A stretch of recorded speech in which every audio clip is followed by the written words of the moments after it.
په نیمروز، روزګان، بلخ، غور، زابل، بدخشان، تخار او کابل ولایتونو کې پر 40 مجرمینو او متهمینو د تعزیري سزا حکم تطبیق شو.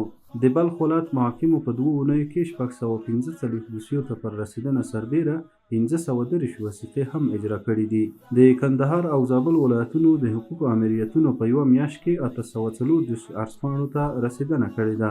د غور ولایت محاکمو په 2 اونیو کې 342 دوسیو ته پر رسیدنه سربیره 123 وثیقې هم اجرا کړي دي. د کندوز ولایت محاکمو په 2 اونیو کې 602 دوسیو ته پر رسیدنه سربیره 259 وثیقې هم اجرا کړي دي.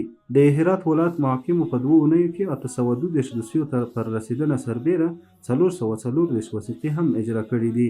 د جوزجان ولایت محاکمو په 2 اونیو کې 201 دوسیو ته پر رسیدنه سربیره 101 وثیقې هم اجرا کړي دي.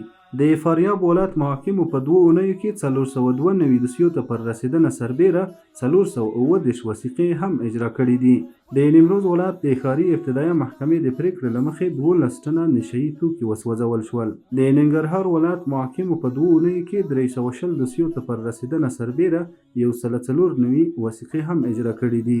د دایکنډي ولایت محاکمو په 2 اونیو کې 146 دوسیو ته پر رسیدنه سربیره 94 وثیقې هم اجرا کړي دي.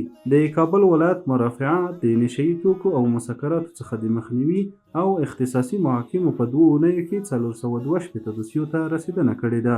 د کابل ولایت ښاري ابتدایه محکمې اړوند 4 زونونو په 2 اونیو کې 1052 دوسیو ته رسیدنه کړې ده.